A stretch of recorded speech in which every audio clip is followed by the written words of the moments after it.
রাত 10:25। গুলশানের আধুনিক কফি শপটায় ঢুকল শাওন। পা ফেলতেই কফি ব্লেন্ড আর বেইকট কুকিসের সুঘ্রাণ ঘিরে ধরল ওকে। এত রাতেও রাজধানীর এই এলাকা একদমই রমরমা। মনে হচ্ছে সবে সন্ধ্যা ধরণীকে ছুঁয়েছে। তিল পরিমাণ জায়গা নেই এত বড় কফি শপটার ভেতর। প্রতিটা টেবিলই প্রায় ফিল আপ। গিজগিজ করা মাথাগুলোর ওপর থেকে শাওন কাঙ্ক্ষিত দলটাকে খুঁজতে এদিক ওদিক চোখ বুলায়। কাচের দেয়াল ঘেঁষে একটি হাত ওপরে উঠতে দেখে কপালের ভাঁজ সোজা হয় ওর। টি শার্টের গলা ঠিক করতে করতে সামনে এগোয়। টেবিলের কাছে এসেই শাওন অমায়িক একটা হাসি দেয়। আরেফিন সেই হাসি ফিরিয়েই হাতের ইশারায় চেয়ারটা টেনে বসতে বলে, আরে শালাবাবু দেখি একদম অনটাইমে এসেছ। বলেই আরেফিন তাকায় ওর পাশের চেয়ারে বসা শেহজাদের দিকে, যে এই মুহূর্তেই গম্ভীরতার সাথে বামভ্রু উঠিয়ে গভীর দৃষ্টিতে তাকিয়ে আছে ওর দিকে। আরেফিনের কিছুটা নরম সুরে বলে, আরে আমি কি আমার শালাবাবু কইসি নাকি? তোরই তো শালা ব্যাটা। এত সেন্টি খাস কেন? শাওন দুই বন্ধুর কথা শুনে মাথা নিচু করে হেসেই ফেলল। ওকে কেন শেহজাদের শালা ডাকা হচ্ছে তা ভালোভাবেই জানে ও। গত 2 মাস ধরেই জেনেছে। শেহজাদ আর কাশভীর মাঝে যে বন্ধুত্বের থেকে বেশি কিছু অনুভূতি কাজ করত, তা না বোঝার মতন অবুঝ শাওন না। তবে এত সুন্দর একটা জুটির বিরহের কারণ কি তাও এখনো জানে না।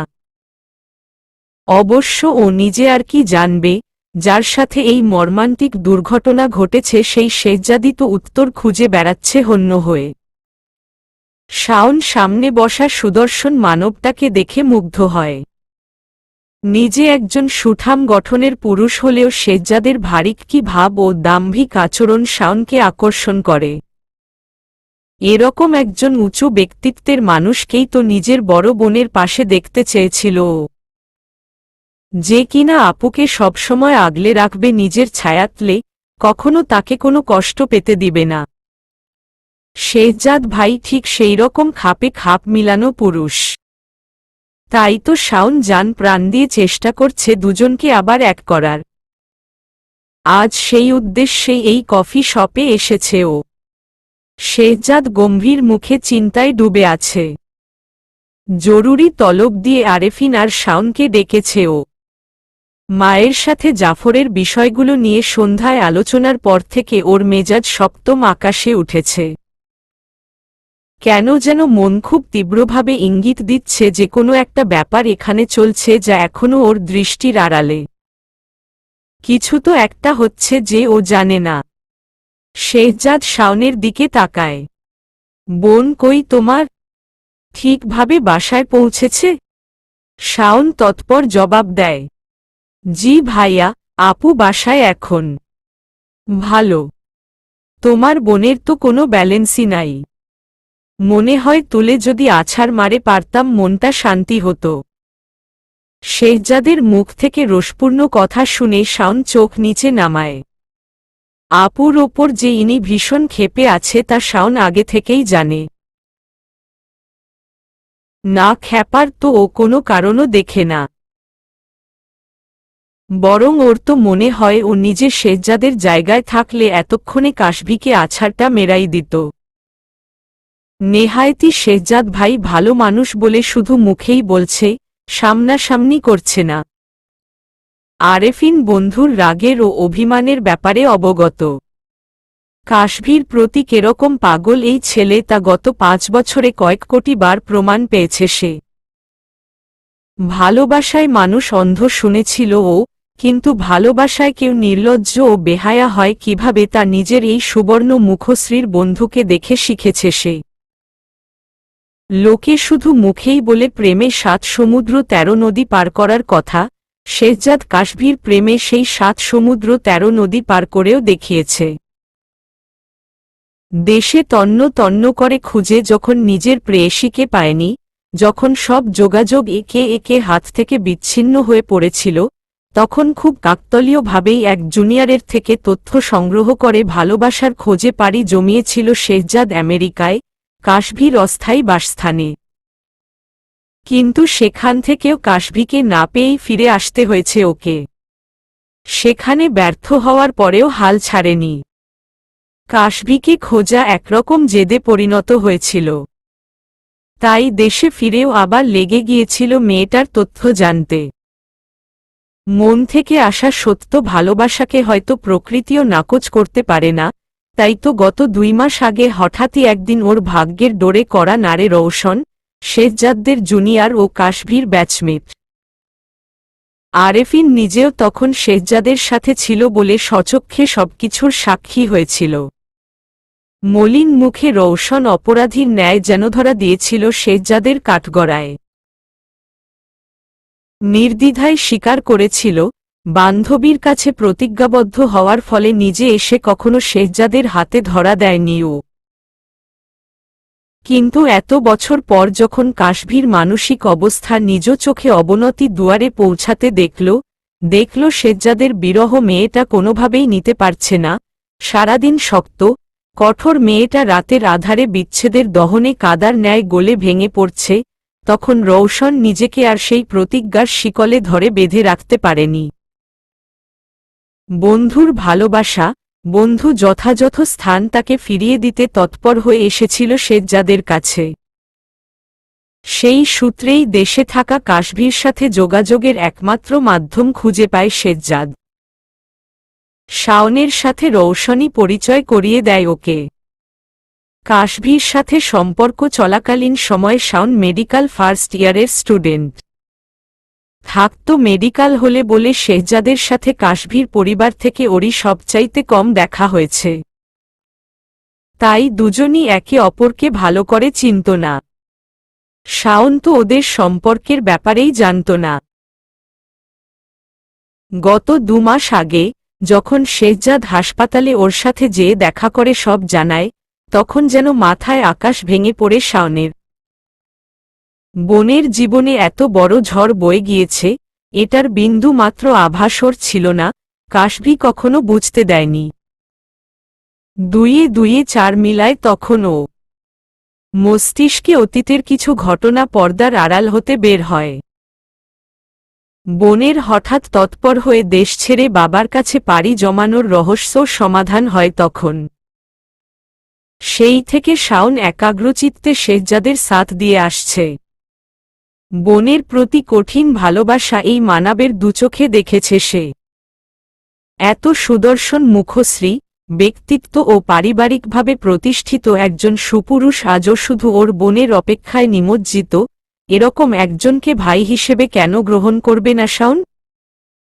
আলবত করবে, করেছেও। তাই তো শেহজাদের প্ল্যান অনুযায়ী বোনকে ধরে বেঁধে ব্ল্যাকমেইল করে দেশে নিয়ে এসেছে। বোনের চাকরির খবরও ওই শেহজাদকে জানিয়েছে। শেহজাদও আর দেরি করেনি আজাদ ইন্ডাস্ট্রিজের সাথে লেগাসি কনস্ট্রাকশনের মেলবন্ধন জুড়ে দিতে। ব্যবসাতে এত বড় ধাপ, এত টাকার খেলা, সব শুধু একটা মানুষকে পাওয়ার জন্য। শেহজাদের তার নক্ষত্রকে একান্ত করে তোলার জন্য। শোরগোলে ভরপুর কফি শপটাতে বোধহয় এই টেবিলটাই স্তব্ধ হয়ে আছে। 3 জন পুরুষের মনে চলছে এক রকমের ভাবনা, তবে নীরবতা ভেঙে কথা শুরু করল আরেফিনি। আচ্ছা, তোর এই জাফরের সমস্যাটা কি বলতো? ব্যাটার ওর বোনকে নিয়ে বরাবরই খুব বেশি তারা। গত 5 বছর ধরেই দেখছি তোর ঘাড়ে নিঝুমকে ঝোলানোর জন্য পিছে পড়ে আছে। কত বড় ছ্যাচর ব্যাটা, তোর যে এই ব্যাপারে কোনো ইন্টারেস্ট নাই তাই বুঝতে চায় না। এখন আবার এই নতুন শর্ত জুড়ে দিয়ে সব অলটপালট করে দিচ্ছে। আস্ত ফাজিল একটা। আরেফিনের রোষভরা মন্তব্যে শাওনের কান সজাগ হয়। কোনো ডক্টর জাফরকে নিয়ে কথা বলছে ঠিক মাথায় ঢোকে ওর। ঢুকবে নাই বা কেন? এই মানুষটাই তো ওর ক্যারিয়ারে বড় একটা প্রশ্নচিহ্ন ঝুলিয়ে রেখেছিল, যেটার জন্য ভুগতেও হয়েছে শাওনকে বেশ কপাল কুঁচকে আরেফিনকে প্রশ্ন করল, তাই? জাফর স্যার আবার কি করলেন ভাই? আরেফিন তাচ্ছিল্যের হাসি দিয়ে একে একে সবকিছুই শাওনকে জানায়। বেচারার মুখটা মলিন হয়ে পড়ে এসব শুনে। জাফর স্যারের ছোট বোন নিঝুমের সাথে শেহজাদের বাগদানের বিষয়টা জানে শাওন। ইনফ্যাক্ট কাশভিকে দেশে ফেরানোর জন্য যতগুলো কারসাজি করেছে ওরা, তার মাঝে এটাও একটি। শেহজাদ জানত কাশভির কাছে ওর বাগদানের খবর গেলে মেয়েটা দেশে ফিরবে, এই মনে করে যে শেহজাদ ওর জীবনে এগিয়ে গিয়েছে, এখন আর কোনো সমস্যা নেই। তবে কাশভি নিজের প্রিয় পুরুষকে বুঝে উঠতে পারেনি। শেহজাদ হঠাৎ সরাসরি শাওনের দিকে তাকায়। তুমি কাশভির থেকে বয়সে ছোট হলেও এই মুহূর্তে ওর অভিভাবক হিসেবে আমি তোমাকেই দেখছি শাওন। তাই তোমাকে একটি কথা জানাতে এখানে ডাকলাম। শেহজাদের চোখের দৃঢ়তা ও কথার মার্জিতভাবে আরেক দফা মুগ্ধ হয় শাওন। মানুষটার প্রতিটা কাজ অসম্ভব ধীরস্থির ও দূরদর্শী। তাই শাওনের ওর প্রতি একটা অদৃশ্য ভরসাবোধ জন্ম নিয়েছে। এই মুহূর্তে ওকে যদি না জানিয়েও শেহজাদ কাশভিকে উঠিয়ে নিয়ে যে বিয়ে করে ফেরত আসে, তারপরেও ও কিছুই বলবে না, বরং খুশির চোটে মিষ্টি কিনে পড়শিদের মাঝে বিলাবে। শাওন, শুনছ? চোখের পলক নড়তেই শাওন বুঝল এতক্ষণ পিওর বলদের মতন ও শেহজাদের দিকে ফ্যালফ্যাল করে তাকিয়েছিল।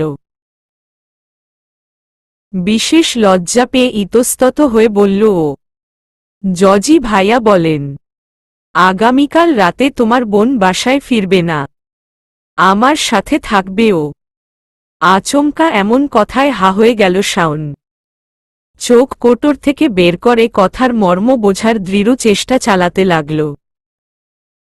ওদিকে প্রায় খালি করে ফেলা কফির মগ প্রায় নাকের কাছে উঠিয়ে চুমুক দেওয়া আরেফিনের একেবারে বুকের ভেতর থেকে বিষম উঠে আসার জোগাড় হল। কাশতে কাশতে মগটা এক প্রকার ছুঁড়ে সরালো মুখ থেকে। ইয়া মাবুদ, এই ছেলে বলে কি? আবিয়াত্তা বোনকে নিজের কাছে রাতে রাখবে, সেটা আবার মুখ বাড়িয়ে ভাইকে জানান দিচ্ছে? কোনো পাগলের কামড় খেয়ে আসছে নাকি? এদিকে শাওনেরও মস্তিষ্কে আরেফিনের ভাবনাগুলোই অন্য রূপ নিয়ে ঘুরপাক খাচ্ছে। নিজের চিন্তার ওপরই ধিক্কার জানাচ্ছে এখন ও। কিছুক্ষণ আগেই তো ভেবেছিল, যদি ওরা বিয়েও করে আসে, শাওন তাহলেও খুশি হবে। কিন্তু এখানে তো বিয়ে না করেই একসাথে থাকার কথা কেমনে কি? তবে আরেফিন আর শাওনের অভিব্যক্তির কোনো ছিটাফোটারও ধার শেহজাদ ধরল না। কে কি মনে করছে না করছে, এখন তা নিয়ে চিন্তা করার সময় নেই। জীবন থেকে সুখের পাঁচটা বছর কেড়ে নিয়েছে নিয়তি ওর কাছ থেকে। আর একটা মুহূর্তও নষ্ট হতে দিবে না ও। কাশভির সাথে মুক্ত আলোচনায় বসার সময় চলে এসেছে। অনেক রহস্যর গিট খোলার ক্ষণ এবার। শেহজাদ সব জানতে চায়, আর ওকে ওর সব প্রশ্নের উত্তর দিতে পারবে একমাত্র কাশভি। আজ অফিস থেকে ফিরে শাওনকে বাসায় না পেয়ে কাশভি অবাক হয়। কল দিলে জানতে পারে হাসপাতালে একটা এমার্জেন্সি পেশেন্ট ডিল করতে হচ্ছে, আর তারপরে এক বন্ধুর সাথে দেখা করতে যাবে শাওন। তাই ফিরতে দেরি হবে। শুনে ভাইয়ের চিন্তা বাদ দিয়ে নিজের রুমের দিকে মন বসায় কাশভি। আলমারিটা অনেকদিন ব্যস্ততার জন্য ধরা হয় না। আজ যেহেতু সময় আছে, তাই ভাবল এটারই একটা ডিপ ক্লিন করা যাক। যেই বলা সেই কাজ।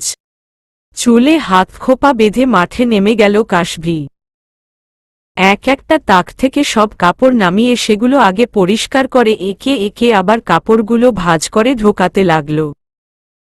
আলমারির এক পাল্লায় অনেক শাড়ি রাখা। সব কাশভির না, বেশিরভাগই মায়ের। বাঙালিয়ানা ভাবটা মায়ের মাঝে খুব বেশি ছিল বলেই শাড়ির নেশা ছিল তার। তার মৃত্যুর পর কাশভি মায়ের স্মৃতি হিসেবে সব শাড়ি নিজের কাছে যত্ন করে গুছিয়ে রেখেছিল। এক একটা শাড়িতে হাত দিয়ে মাকে অনুভব করতে লাগে ও। আজ মা পাশে থাকলে কতই না কম কষ্ট হতো ওর। বান্ধবীর মতন আচরণ করা মাকে মনের সব কষ্ট নিংড়ে শোনাত। মায়ের ধীর স্থির সুচিন্তিত ভাবনা থেকে সমাধান চাইত। কিন্তু মা নেই, আছে শুধু তার এই পলিথিনে মোড়ানো হ্যাঙ্গারে ঝোলানো শাড়িগুলো। মন ভরে প্রতিটা শাড়িতে হাত বোলাতে গিয়ে একটাতে এসে হাত ঠাকে কাশভীর। প্রথমে কপাল কুঁচকে আলমারির অন্ধকার গহর থেকে বের করে আনে শাড়িটা। রুমে কৃত্রিম আলোতে নিয়ে আসার সাথে সাথেই কাশভী চিনে ফেলে শাড়িটাকে। মুহূর্তেই ধক করে ওঠে ওর বুকখানা। নিমিষেই এক অদৃশ্য হাত টেনে নিয়ে যায় ওকে অতীতে মধুর এক স্মৃতির সন্ধিক্ষণে। মাসটা ছিল নভেম্বর বোধ হয়। হেমন্তের বায়ু বইছে চারিপাশে, তার সাথে দিয়ে যাচ্ছে শীতের আগাম বার্তা।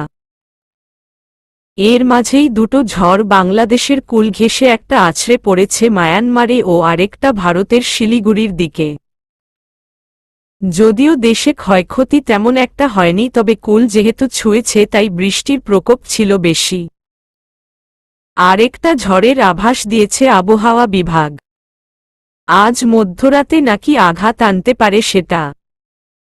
তবে সেই ঝড়ের তাণ্ডব দুপুর থেকেই শুরু হয়েছে শহরে তুমুল ধারায় বর্ষণের রূপে। এরকম এক বৈরী পরিস্থিতিতে কাশভী এসেছে শেহজাদের বাসায়। আসলে নিজে থেকে আসেনি, আসতে হয়েছে ওকে। শেহজাদের খালাতো বোনের বিয়ে এই শুক্রবারে বলে শেহজাদের মা ও বড় ভাবি গিয়েছেন ওদের বাসায় বিয়ের তদারকিতে সাহায্য করতে। শেহরিশের ক্যান্সার সেলসগুলো আবার নতুনভাবে শনাক্ত হয়েছে বলে বাসাতেই সব সরঞ্জাম সেট করে ওর ট্রিটমেন্ট চালু করেছে ডক্টর জাফর। তবে কেমোথেরাপির ভয়াল থাবার নিচে পিষ্ট হয়ে ১৬ বছরের কিশোরীর ছোট্ট শরীরটা নাজেহাল। এমতা অবস্থায় ওকে বাসাতেই রেখে যেতে হয়েছে মায়মুনাকে।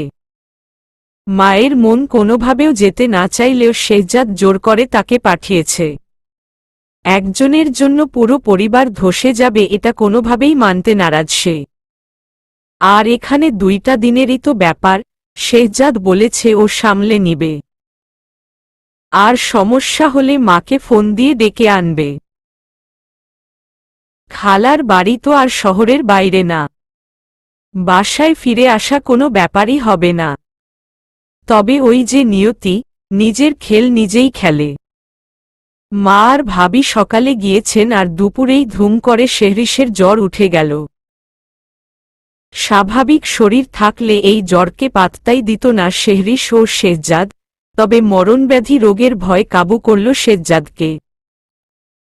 তবে সরাসরি মাকে না ফোন দিয়ে প্রথমে জাফরকে কল দিল। সব শুনে উনি ওষুধ প্রেসক্রাইবও করে দিলেন।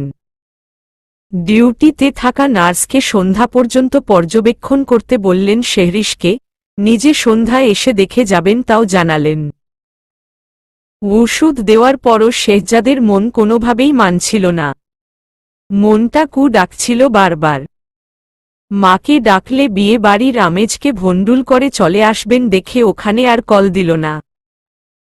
তখনই মাথায় খেলল আরেকটি নাম, যার প্রতি পরম ভরসায় শেহজাদ সবসময়ই নিমজ্জিত থাকে। কাশভী। দ্বিতীয় চিন্তা ছাড়াই প্রেমিকাকে ফোন দিয়ে বসল ও। ডাকল বাসায়, বোনের পাশে থাকতে। কাশভীও একটা মুহূর্ত দেরি করেনি, সাথে সাথেই বাসার কাজ ফেলে দৌড়ে এসেছে শাহ ম্যানশনে। ক্যান্সারের আঘাত কত ভয়াবহ তা নিজের মায়ের পাশে থেকে বুঝেছিল ও। তাই শেহরিশকে নিয়ে শেহজাদের আতঙ্ক আঁচ করতে এক ছটকাও সময় লাগেনি ওর। অনেকটা পথ রিকশায় আসতে গিয়ে কাশভী ভিজে একাকার। মাঝপথে শুরু হয়েছে বৃষ্টি, কাশভী ছাতা আনতে ভুলে গিয়েছিল। আর সেই রিকশাওয়ালা মামার ছেঁড়া পলিথিন বৃষ্টির আঘাতকে একটু বাধা দিতে পারেনি কাশভীর গায়ে পড়তে দিতে। তার ওপর শেহজাদের ড্রাইভওয়েটা উঁচু বলে রিকশাওয়ালা মামা গেইটের ভেতর যেতে কোনোভাবেই রাজি হল না।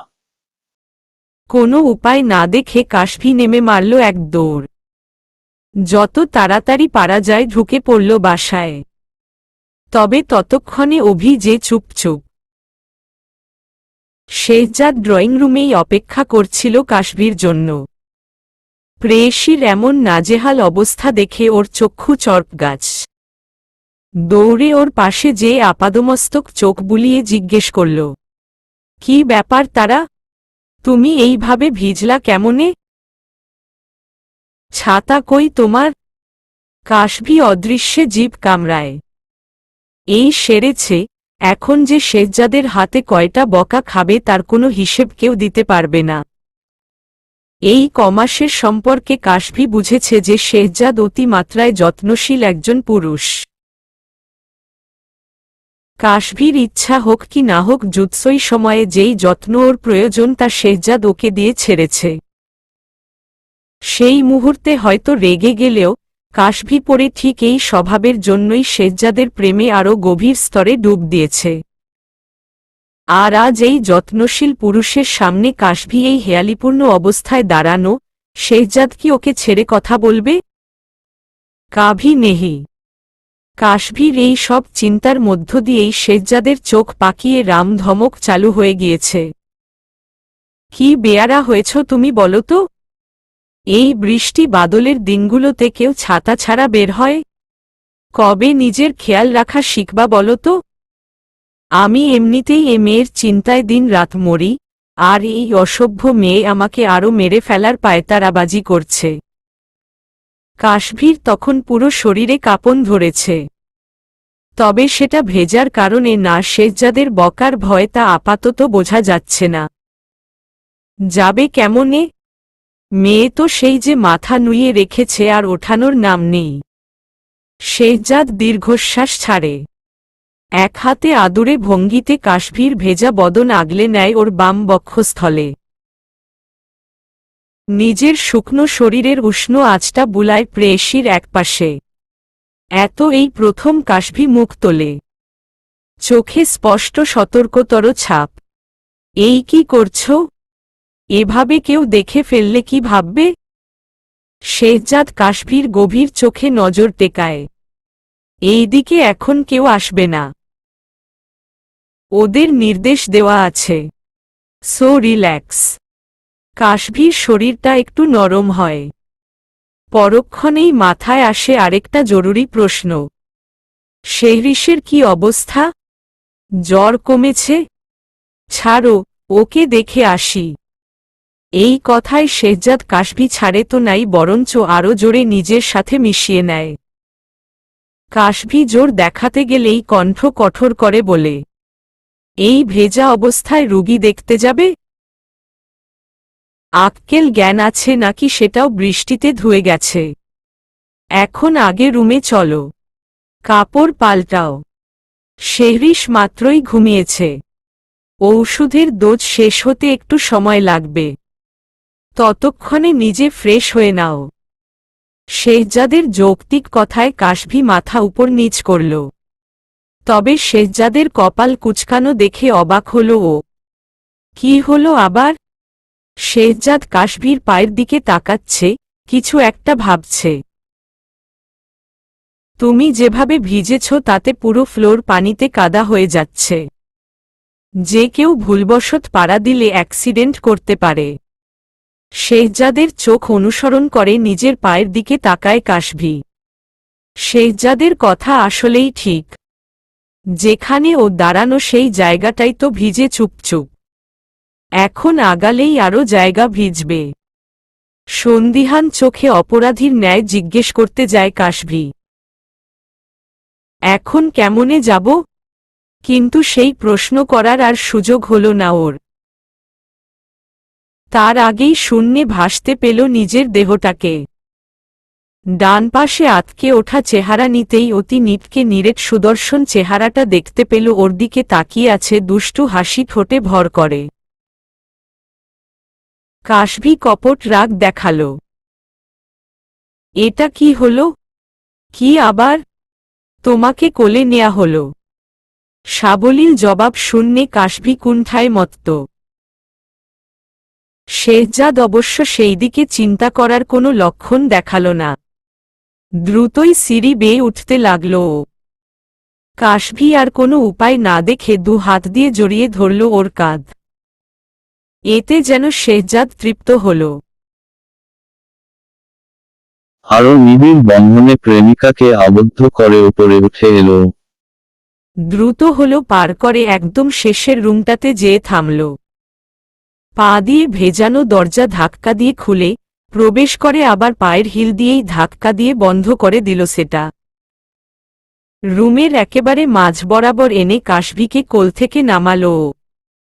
কাশভি ততক্ষণে মিয়ে গেছে নিজের মাঝে। দুহাত ক্রস করে অপর দুই বাহু ধরে দাঁড়িয়ে আছে নির্বিকার। কি করবে বুঝতে পারছে না। অপরদিকে শেহজাদ ওকে নামিয়ে দিয়ে ওর মতন দাঁড়িয়ে নেই, বরং তৎপর হয়ে ব্যালকনি থেকে টাওয়েল এনে সরাসরি তা কাশভির মাথায় চালান করল। যত্ন সহকারে মাথা মুছতে শুরু করল ওর। কাশভি তখন ঠোঁট টিপে হাসছে। ভালোবাসার মানুষের কাছ থেকে এরকম ভালোবাসা পেতে কার না ভালো লাগে। কাশভির মনে হচ্ছে ও আকাশে উড়তে পারবে এখন। এতটাই হালকা লাগছে নিজেকে। শেহজাদ ভালো করে মাথাটা মুছে দিয়ে টাওয়েল রাখতে চলে গিয়েছে। তখন কাশভির মাথায় হিট করল আরেকটা প্রশ্ন। শেহজাদ যে বলল কাপড় পাল্টাতে, ও কাপড় পাবে কই? ওর কাপড় তো নেই এখানে। ব্যাগে নিশ্চয়ই কাপড় নিয়ে ঘুরবে না ও। তাহলে কি হবে এখন? শেহজাদ ততক্ষণে ও পাশ কাটিয়ে নিজের আলমারির কাছে চলে গিয়েছে। কাশভি পেছনে থেকে ডাকল, এই আমি তো কাপড় আনিনি, এখন কি করব? শেহজাদের কোনো আওয়াজ না পেয়ে কাশভি কপাল কুঁচকায়। ছেলেটা আলমারি থেকে কি যেন বের করাই ব্যস্ত। কাশভির চোখ কপালে ওঠে।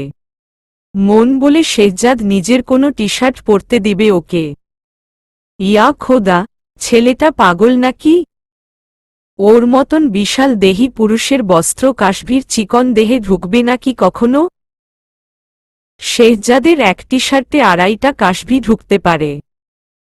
ওর কাপড় পরলে কিছুক্ষণ পর টি শার্ট থাকবে একদিক আর সেখানে আপনাতেই গলে বের হয়ে কাশভি থাকবে আরেক দিক। চিন্তাটা ছবির ন্যায় চোখের সামনে ভাসতেই কাশভি এবার সদৃশ্যে জিভ কাটে। না না, শেহজাদের সামনে নিজের এই বেজ্জতি কোনোভাবেই করা যাবে না। কাশভি লজ্জায় মিশে যাবে ফ্লোরের সাথে তখন। সাথে সাথেই তৎপর হল কাশভি শেহজাদকে থামাতে। তবে এবারও মুখ ফুটে কিছু বলার আগেই শেহজাদ ওর দিকে ঘুরে দাঁড়ায়। কাশভির চোখ কপালে ওঠে শেহজাদের হাতে রাখা কাপড়টা দেখে। কাশভি হতবাক লোচনে তাকায় শেহজাদের হাতে রাখা লাল রেশমের পানে। রক্তিম জমিনে সাদা আর কালোর মেলবন্ধনে ডোরাকাটা নকশার জর্জেট শাড়িটা কাশভির মন কাড়ল। একবার সেটার দিকে তাকিয়ে মুখ উঁচায় শাড়িটি হাতে ধরে রাখা মানবের পানে। শেহজাদের স্থির উষ্ণ দৃষ্টি দেখে কেন যেন ভেতর থেকেই লজ্জায় ডুব দেয় ও। শাড়ি? শেহজাদ ধীর পায়ে কাশভির দিকে পা আগায়। কয়েক ক্ষণে লাজে ডোবা মুখশ্রীর সম্মুখে এসে নিজেকে দাঁড় করাই। এগিয়ে দেয় হাতের রেশমটি। তোমার জন্য কিনে রেখেছিলাম, জন্মদিনে দিব বলে। তবে এটার প্রয়োজন বোধহয় আজই বেশি। শেষ কথায় কেমন যেন এক নেশা মাখানো ছিল যা কাশভির অন্তরকে গভীরভাবে কাঁপিয়ে তোলে। সেই কাঁপন হয়তো অজান্তেই শরীরে প্রকাশ পায়, তাই তো শেহজাদ তৎপর ভাব দেখায়। কাশভির হাতে এক প্রকার শাড়িটা গুজে ওকে ঘুরিয়ে পেছনে ফেরায়। দুই পাশের কাঁধ ধরে ওয়াশরুমে দরজার দিকে নিতে নিতে বলে, সব কথা পড়ে ঠান্ডায় কাঁপছ তুমি। পরে দেখা যাবে এক রুগীকে সামলাতে এসে আরেকজন জ্বরে কাতর। তখন আমি যাব কই? বোনকে সামলাবো না বউকে? বউ সম্বোধনটা শুনেই কাশভি ঠোঁট চেপে হাসে। শেহজাদ সেই সম্পর্কের শুরু থেকেই এই নামে ডাকে ওকে। প্রথম দিকে ভীষণ লজ্জা আর আড়ষ্ট ভাব লাগলেও এখন সেটা কাশভির দেহে সয়ে গেছে। বরং এখন অনেক অনেক বেশি ভালো লাগে ডাকটা। নির্দ্বিধায় একটি অদৃশ্য অধিকারের উপস্থিতি মেলে দুজনের মাঝে। শেহজাদ কাশভির জন্য ততক্ষণে ওয়াশরুমের দরজা খুলে দিয়েছে। ওকে ঠেলে ঢুকাতে গেলে কাশভি বাধা দেয়। আরে দাঁড়াও দাঁড়াও, শাড়ি তো দিলা, কিন্তু এর আনুষাঙ্গিক জিনিসপত্র লাগবে না? নাকি ভেজা ড্রেসের ওপরই পরে ফেলব? কাশভির ঠিক পেছনের বাম পাশেই দাঁড়ানো ছিল শেহজাদ। অনতিবিলম্বে নিজের অধর নামিয়ে আনে প্রেয়সীর কর্ণকুহরে। কণ্ঠে টানে ধীরতা। ভেজা কাপড়ে কেন? সব খুলে খালি গায়ে শাড়িটা পেঁচিয়ে পরো। আগের দিনের মহিলারা যেভাবে পরত ঠিক সেভাবে। তড়িত বেগে বিস্ফোরিত অক্ষি যুগল তাক করে কাশভি শেহজাদের দুষ্টু চোখের তারায়। অবিশ্বাস্য নজরে মুখের ভাষা হারিয়ে ফেলল। কি বলে এই ছেলে? ওভাবে শাড়ি পরবে মানে কি? তবে চিন্তা বেশি দূরে পৌঁছতে দিল না শেহজাদ। তার আগেই কাশভিকে ঠেলে ওয়াশরুমের ভেতরে ঢুকিয়ে হাসতে হাসতেই দরজা ভিড়িয়ে দিল। কাশভি তখনও হতভম্ব। শুকনো মেঝের গোসলখানায় ভাঁজ করা শাড়ি হাতে এক ন্যায় দাঁড়িয়ে। তাড়াতাড়ি করো, নয়তো ঠান্ডা লেগে যাবে। বাইরে থেকে আসা কড়া আদেশে কাশভি নড়ে ওঠে। প্রথমে চটজলদি ভেতর থেকে দরজা লাগায়। তারপর দীর্ঘশ্বাস ছেড়ে মলিন মুখে শাড়িটার ভাঁজ খুলতে যায়। তবে মুহূর্তেই চেহারার ভাব বদলে চোখজোড়া প্রজ্বলিত হয় ওর। এক হাতে শাড়িটা ধরে আরেক হাত দিয়ে তুলে ধরে ভাঁজের ভেতর গোজা ছোট কাপড়টাকে। এদিক ওদিক নাড়িয়ে ব্লাউজটা দেখে চোখ কপাল থেকে মাথায় ওঠে। পরক্ষণেই মুচকি হেসে ফেলে ও। দুষ্টু কোথাকার! কি ভয়ই না পাইয়ে দিয়েছিল। সোজা কথা বলা যেন শেখেইনি ছেলেটা। বললেই হতো ব্লাউজ পেটিকোট শাড়ির ভেতরেই আছে। না, তা না বলে ভয় পাওয়ালো আমাকে এতক্ষণ। কাশভি আর দেরি করল না। ব্যস্ত পায়ে হেঁটে গিয়ে আয়নার সামনে দাঁড়াল। ফ্রেশ হয়ে ভেজা কাপড় ছেড়ে ব্লাউজ গলালো হাতে। অবাক নয়নে দেখল মোটামুটি ফিট হয়েছে কাপড়টা ওর। কাঁধের দিকে একটু লুজ, আর কোমরের লেন্থটাও বেশ কম।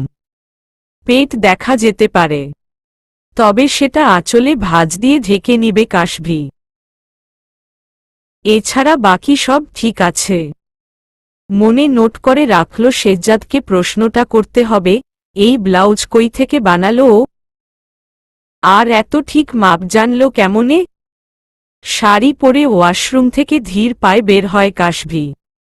ঘরের নিস্তব্ধতা আঁচ করতে পেরে এদিক ওদিক তাকায়। শেহজাদ রুমে নেই। কই গেল মানুষটা?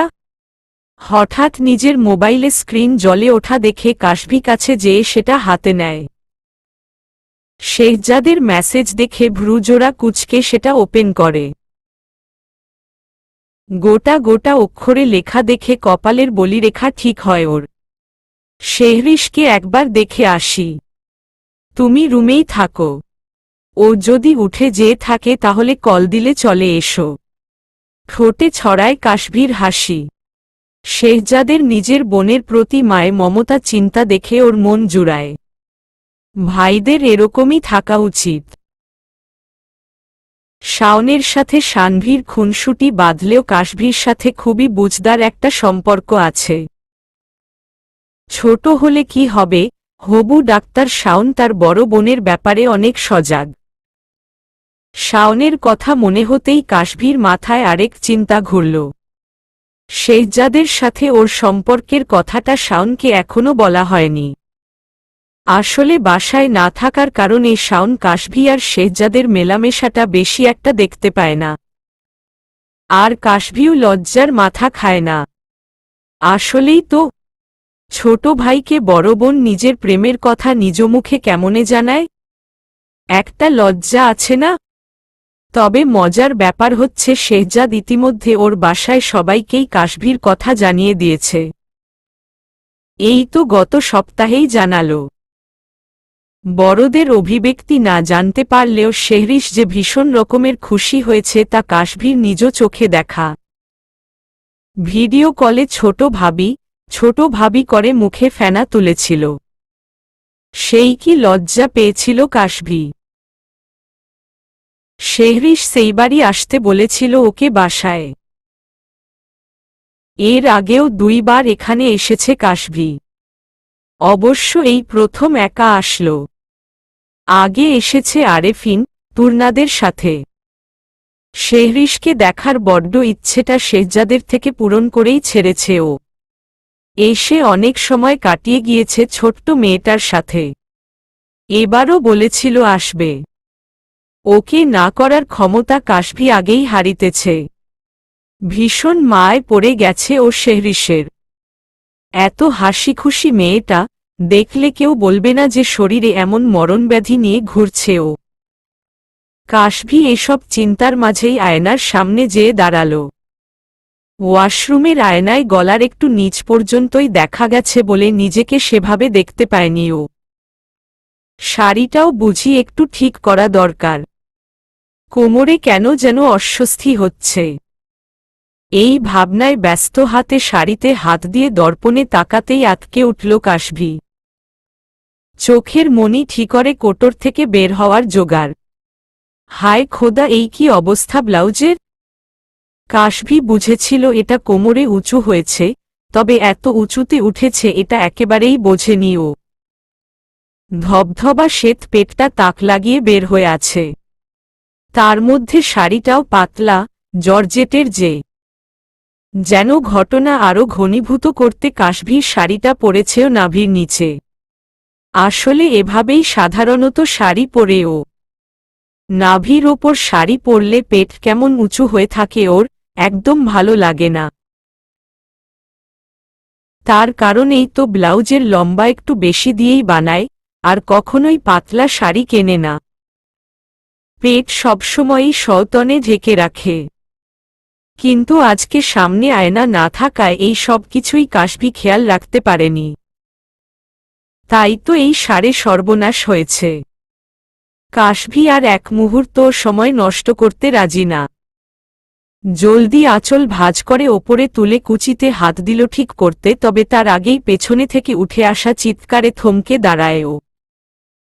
আয়নায় চোখ গোল গোল করে পেছনের দৃশ্য বোঝার চেষ্টা করে। শেহজাদকে চোখজোড়া বন্ধ অবস্থায় দরজার নবধরে দাঁড়িয়ে থাকতে দেখে থমকে যায় ও। নিঃশ্বাস আটকে যাওয়ার জোগাড় তখন। আর শেহজাদ মুখে আউড়ে যাচ্ছে লাগাতার, আমি কিছু দেখিনি, আমি কিছু দেখিনি। কাশভী হো হো করে হেসে দেয়। চোখ খিচে হাসির রোল থামাতে ব্যস্ত হয়ে পড়ে। যখন চোখ খোলে নিজেকে বর্তমানে নিজ বাড়ির মেঝেতে পায় ও। আলমারির পাল্লায় হেলান দিয়ে সেই লাল জমিনে সাদা কালো ডোরাকাটা জর্জেট শাড়িটাকে বুকে আঁকড়ে ধরে বসে হাসছে। নয়ন কার্নিশে এক ফোঁটা জলেরও আভাস পায়। ঠোঁটের হাসিটা মোছে না কাশভী। অশ্রু ফোঁটাটাও থাকতে দেয় মুখে। এরকম কত শত স্মৃতি ওকে ঘিরে রাখে প্রতিনিয়ত। তার শেহজাদ, তার রাজপুত্রকে নিয়ে সব মধুর অতীতগুলো চোখের সামনেই খেলা করে ওর। নিজের মায়ের পর যদি কাউকে মনের অন্তরাল থেকে ভালোবেসে থাকে তাহলে সেটা পুরোটুকুই কাশভী শেহজাদকে ভালোবেসেছে।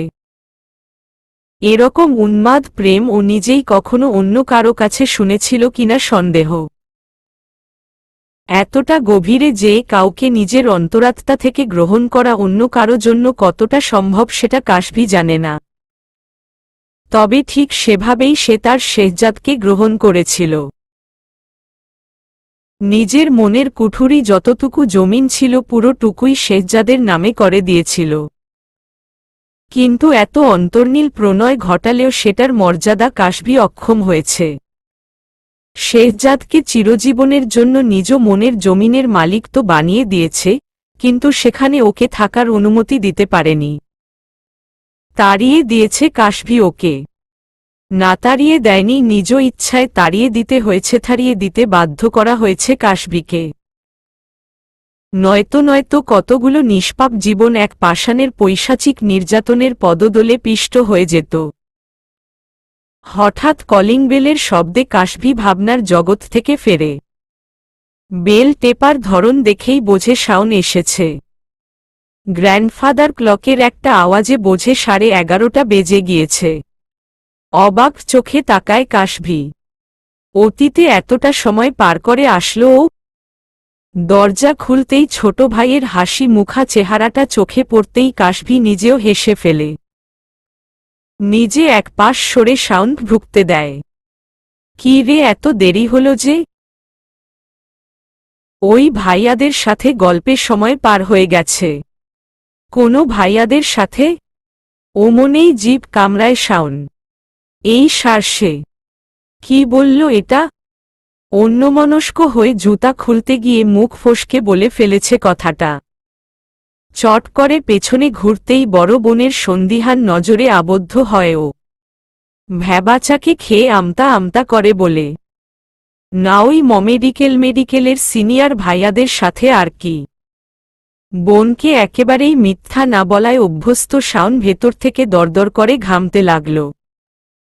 এই বুঝি আপু ওর অনুভূতি বুঝে ক্যাক করে ধরবে। তবে সেরকম কিছু হল না। কাশভির চেহারা দেখে মনে হল শাওনের কথা ও বিশ্বাস করেছে। বরং ওর চোখ দুটো আটকে শাওনের এতক্ষণ থাকা চারকোনা বক্সের ওপর যা এইমাত্র জুতা খোলার জন্য ও শোকেসের ওপরে রেখেছে। কাশভি ভ্রু কুঁচকে আগ্রহী ভাব নিয়ে প্রশ্ন ছড়ে,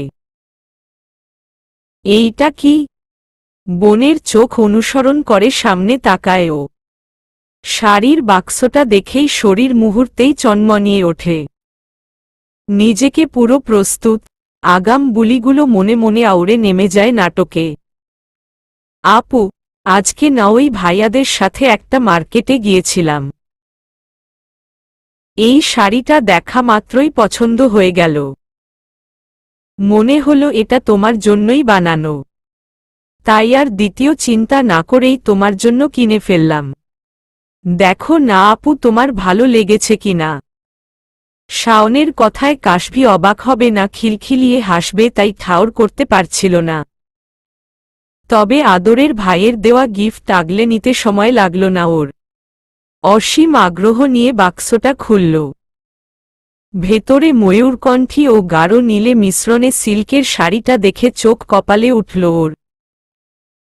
ভয়ঙ্কর রকম সুন্দর শাড়িটাতে আলতোভাবে হাত বোলাতে বোলাতে চকচক দৃষ্টিতে ভাইকে দেখল ও। শাড়িটা সেই লেভেলের সুন্দর ভাইয়া। Thanks Alt. শাওন আর চোখে দুষ্টু হাসি দিয়ে বিড়বিড় করে বলে, যার গিফট তাকে কাল যেয়ে থ্যাঙ্কস বইল। খুশি হবে। কি বলছিস? শাওন বহুগুণে সতর্ক হয়। না না, মানে তোমার পছন্দ হয়েছে তো? পছন্দ মানে ভীষণ রকমের পছন্দ হয়েছে। আমার ফেভারিট কালারই তো ময়ূরকণ্ঠী। নিশানা ঠিক দিকে পড়ছে দেখে শাওন আপ্লুত হয়। আসল কথায় এখন নামে ও। আপু, যদি সত্যি পছন্দ হয়ে থাকে তাহলে আমার একটা আবদার রাখবা? কাশভি ভাইয়ের আদুরে কণ্ঠে গলে যায়। কি আবদার বল। রাখব। 480 ওয়াটের হাসি দেয় শাওন। আগামীকাল তুমি এই শাড়িটা পরবা।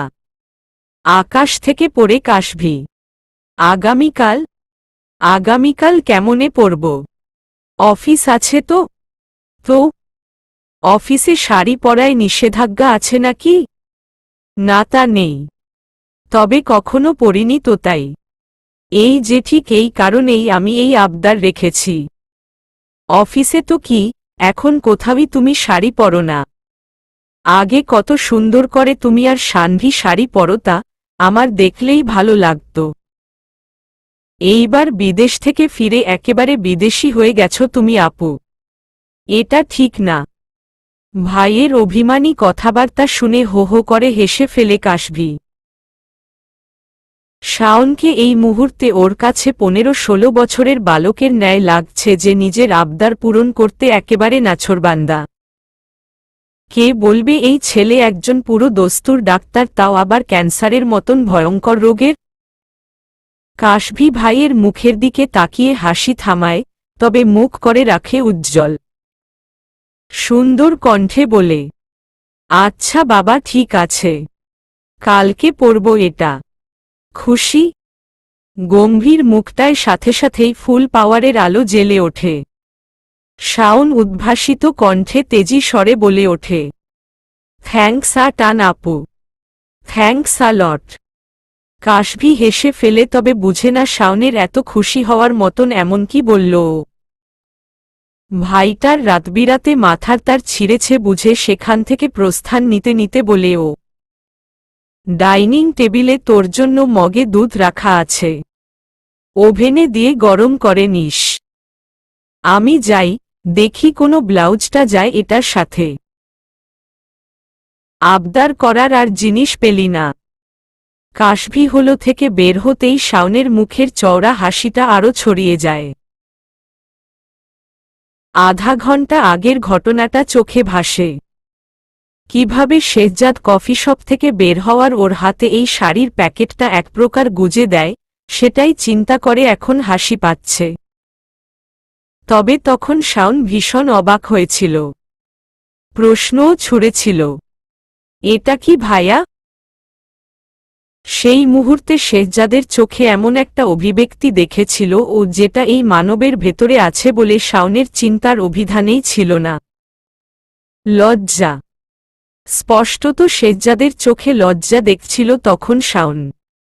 ঠোঁটের ইতস্তত কাঁপনও সেদিকেই নির্দেশ দিচ্ছে, এটা তোমার ববনকে দিও, ওর জন্য কিনেছিলাম, কালোকে এটা পড়তে বলো। কথাটা বলার সময় শেহজাদ একটুও শাওনের দিকে তাকায়নি। হবু শালার কাছে প্রেমিকার জন্য উপহার দিয়ে পাঠাচ্ছে, কেমন একটা লজ্জার ব্যাপার না?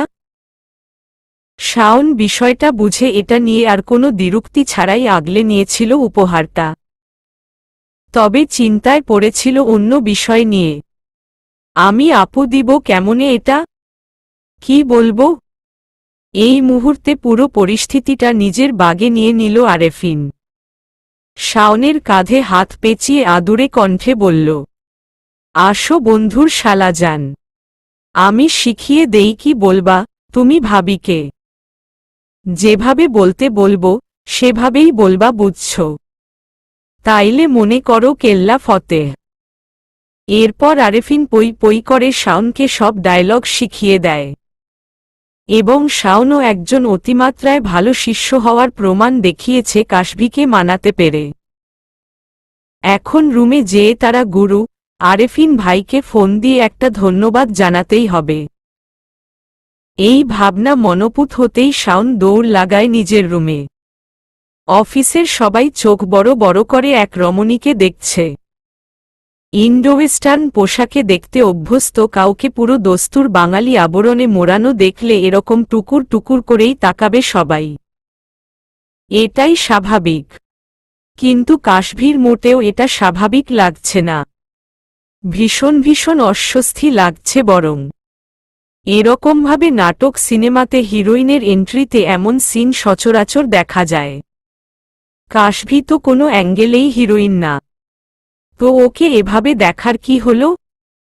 দ্রুত কাফেটেরিয়া পেরিয়ে নিজ ফ্লোরে চলে আসে কাশভি। সেখানেও কিছু চিলের ন্যায় ধারাল দৃষ্টিকে উপেক্ষা করে নিজের কিউবিক্যালে যেয়ে দম ফেলেও। লাঞ্চ যা করেছিল সব মনে হচ্ছে বের হয়ে আসার জোগাড় হল। ঢ্যাং ঢ্যাং করে লাঞ্চ করতে ক্যান্টিনে যাওয়ার জন্য নিজের ওপর রাগ ওঠে প্রচণ্ড। সাথে শাওনকে মনের অন্তঃস্থল থেকে দুটো গালি দিতে ভোলে না। ফাজিলটা আর আবদার করার সাবজেক্ট পেল না।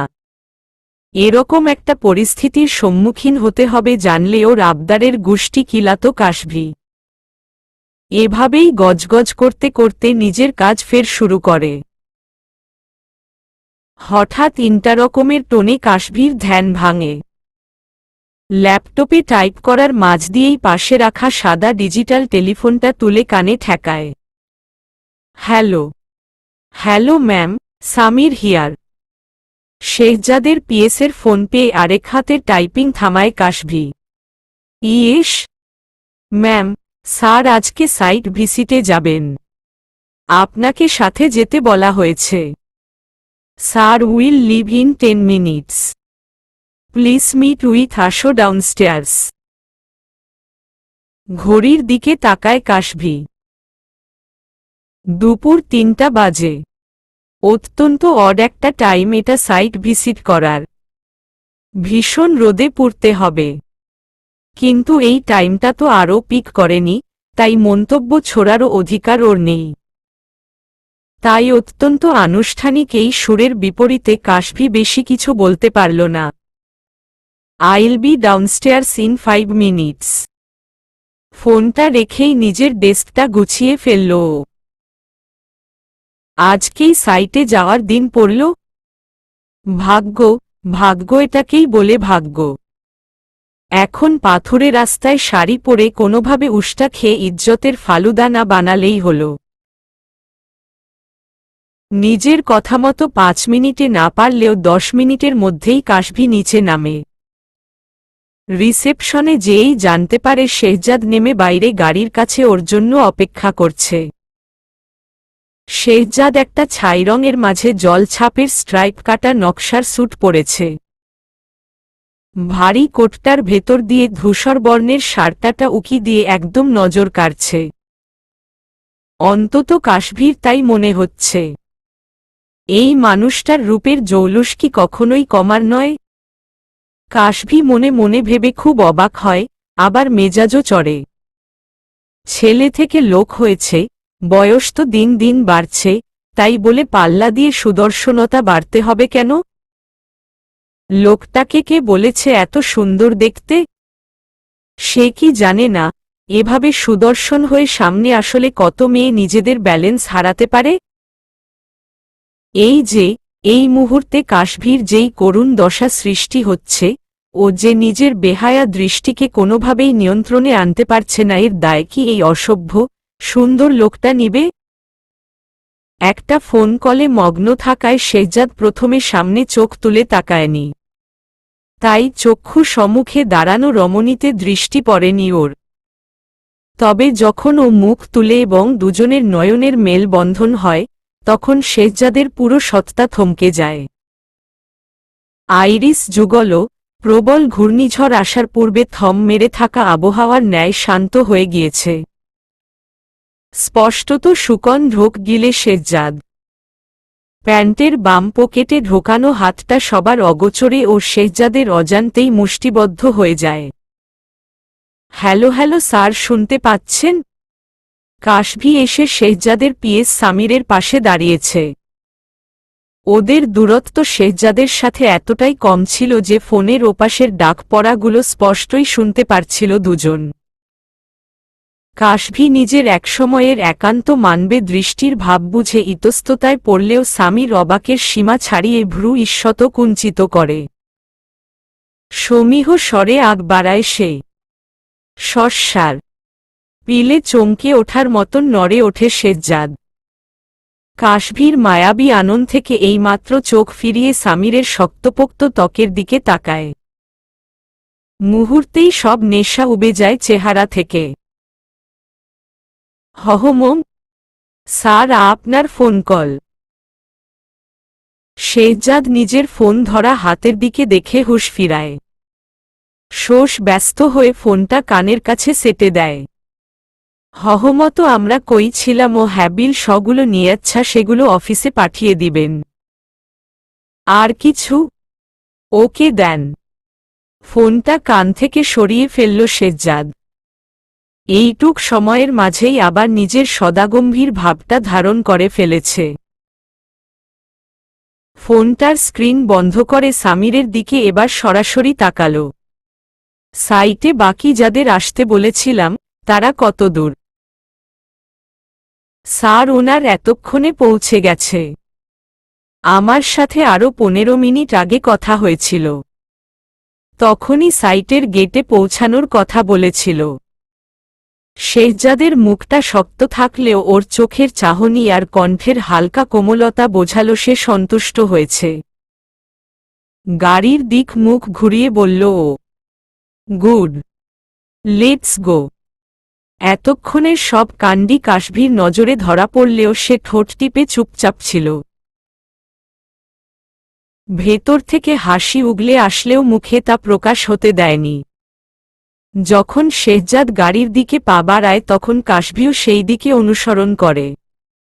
সামির আগেই যেয়ে কাশভির জন্য পেছনের সিটের দরজা খুলে দেওয়াতে ওখানে উঠে পড়ে। আরেক পাশ দিয়ে ওঠে শেহজাদ। সামনে ড্রাইভারের পাশের সিটে যেয়ে এরপরে জায়গা নেয় সামির। সবাই সেটেল হতেই শেহজাদ যাত্রা শুরু করার নির্দেশ দেয়। যেমনটা কাশভি চিন্তা করেছিল তার থেকেও বাইরের পরিস্থিতি আরও ভয়াবহ। প্রচণ্ড রোদে শহরটা যেন ফেটে ফেটে যাচ্ছে। এসির ভেতর থেকে জনবহুল রাস্তাঘাটে সাধারণ মানুষের অসীম কষ্ট দেখে মনটা খারাপ হয় ওর। খেটে খাওয়া মানুষগুলোর জন্য এই দাবদাহের দিনগুলো অতিবাহিত করা আসলেই অসহ্যনীয়। একসময় গাড়ি এসে সাইটের গেইটে পৌঁছায়। ইট বালুর উঁচু নিচু পথ দিয়ে নিশান এক্সট্রেইলটা এসে দাঁড়ায় এক খোলা প্রান্তরের মাঝে। আগে থেকেই দুটো গাড়ি ওখানে রাখা দেখে কাশভি। শেহজাদ নামতেই ও নিজেও নেমে যায়। 5 জন পুরুষ মানুষকে লক্ষ্য করে অদূরে দাঁড়িয়ে থাকতে।